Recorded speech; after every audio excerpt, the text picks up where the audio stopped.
There is a woman I cannot stop thinking about. I do not know her name. I will probably never see her again. She walked into a coffee shop near me with absolutely nothing on her face. And I mean nothing. Not the kind of no makeup that is secretly 7 products deep. Actual nothing. And every single person who glanced at her did a small double take. Not a stare.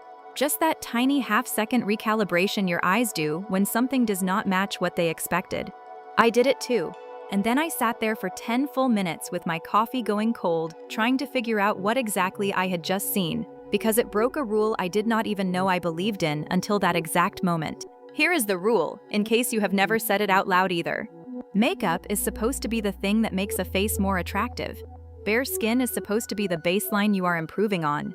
So when you see a genuinely striking bare face, your brain stutters a little because the cause and effect you have been operating on your entire life just got contradicted in real time. It was not her skin, though her skin was fine, completely normal, a little texture near her temple, nothing remarkable. It was not her features, though they were pleasant in an ordinary way. It was something underneath all of that, something I could feel before I could name it, and it took me the rest of that day turning it over before I figured out what it actually was. Here is the backwards part, and once I figured this out, I realized almost nobody talks about it directly, because it has nothing to do with products and everything to do with something most of us have completely inverted without ever questioning it. We think makeup creates attractiveness, and bare skin reveals the absence of it. So a bare face becomes something to apologize for, something to brace against being seen in. And that bracing, that subtle, full-body tension of feeling exposed, shows up on your actual face whether you intend it to or not. Tight jaw, slightly furrowed brow, eyes that do not fully relax because some part of you is monitoring how you are being perceived without your usual coverage. The woman in the coffee shop had none of that. Her face was completely soft. Not soft like blurred or undefined, soft like unguarded, and that is the actual thing that was making her so striking, not her bare skin, her bare nervous system. I started watching for this pattern after that, and it held up every single time, almost unsettlingly consistently once I knew what I was looking for. Women who look genuinely more attractive without makeup are not the ones with flawless skin underneath. Plenty of them have texture, redness, a blemish here or there, the normal human stuff that makeup usually exists to soften. What they share instead is an absence of the specific facial tension that comes from feeling watched and found lacking. Their face is not performing "I know I have nothing on right now." It is just existing in the moment, unbothered by the fact that it is being looked at. And faces that are not performing anything read as significantly more attractive than faces working hard, because the brain reads ease as health and confidence, 2 things that have always mattered more evolutionarily than perfect symmetry or perfectly even skin tone. There is actual psychology behind why this works the way it does, and understanding it makes the whole thing click in a way that just hearing "be confident" never quite manages to. Humans are wired to read facial tension as a threat signal, even when we are not consciously aware we are doing it. A guarded face, tight around the eyes, held in the jaw, slightly braced, triggers a low-grade version of the same alertness response that any sign of distress in another person triggers. It is not that people consciously think she looks uncomfortable, therefore unattractive. It is that something in their nervous system registers the tension and responds with the tiniest bit of unease, which then gets misattributed to the face itself rather than to what the face is doing. Conversely, a relaxed, unguarded expression sends the opposite signal: safety, ease. Nothing here requires your alertness, and humans find safety, on some deep unconscious level, magnetic. We relax around relaxed people. We are drawn to them without being able to explain exactly why. This is the same mechanism, by the way, that makes certain people feel instantly comfortable to be around within seconds of meeting them, long before either person has said anything meaningful.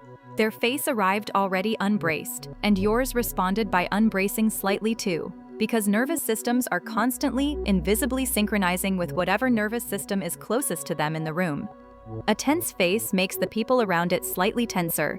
A genuinely at-ease face gives everyone nearby unspoken permission to soften as well, which is part of why people often describe certain individuals as having a calming presence without being able to point to a single specific thing that person did. They did not do anything. Their face simply was not asking anyone to manage it. This is also why the same woman can look completely different in two photos taken minutes apart. Same lighting, same angle, same lack of makeup in both. The variable is never really the face. It is whatever was happening in her mind in that specific frame. Self-conscious thought, tension shows, genuine ease, even briefly, and the entire face reads differently to anyone looking at it. Photographers who specialize in candid portraiture have known this forever, which is why so much of their work involves catching people mid-laugh, mid-conversation, in the in-between moments when they have forgotten the camera is there.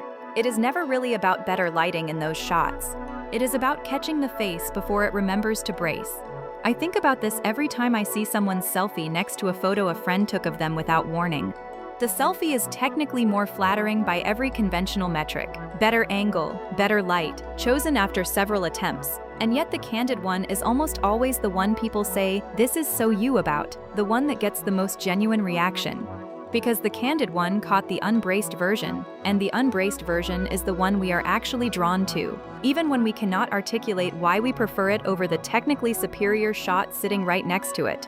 So if you want this for yourself, the work is not skincare, though obviously take care of your skin because healthy skin is its own separate thing. The actual work is sitting with the discomfort of being seen without your usual layer until it stops registering as a threat to your nervous system. Start small. One errand, completely bare, where you are not trying to look like you are not wearing anything in a curated, intentional way. You are just genuinely not wearing anything and going about your day. Notice the urge to monitor your reflection in every window you pass. Notice the urge to angle your face away from people, to look down a little more than usual, to mentally narrate what you imagine they might be thinking. That urge is the tension we are trying to release, and it only releases through repetition, never through a single pep talk or a single brave outing. The first time will feel like an event. By the fifth or sixth time, it will feel like nothing at all, which is exactly the point. A few practical things help speed this along, even though the real work is internal. Pay attention to your breathing, specifically in the moments you feel most exposed. Most people unconsciously hold their breath slightly when they feel watched, which only adds to the physical bracing you are trying to undo. A few slow exhales, through situations that used to trigger the urge to hide, will retrain your body faster than willpower alone ever could. It also helps to notice that the version of you doing the monitoring is almost always harsher than any actual stranger walking past you that day. Most people are thinking about their own grocery list, their own bad night of sleep, their own version of this exact insecurity. The audience you are performing for in your head is, more often than not, an audience of one. The woman in the coffee shop was not unaware she had no makeup on. She had just stopped treating it as information that needed managing, stopped running a background calculation about what her bare face was communicating to everyone around her, stopped writing the script for a conversation that, statistically, was never even happening in anyone else's head. That is the whole secret. Not a skin type, not a genetic gift, not a single product or routine you are missing. Just a nervous system that decided a bare face was not an emergency and stopped bracing for an audience that, most of the time, was not even paying attention in the first place. Once your face believes that too, it stops bracing, and an unbraced face is the most attractive thing a face can do, with or without anything on it. The product was never the point. It was always just a very good distraction from the actual work, which costs nothing and starts the next time you catch yourself reaching for your phone camera to check.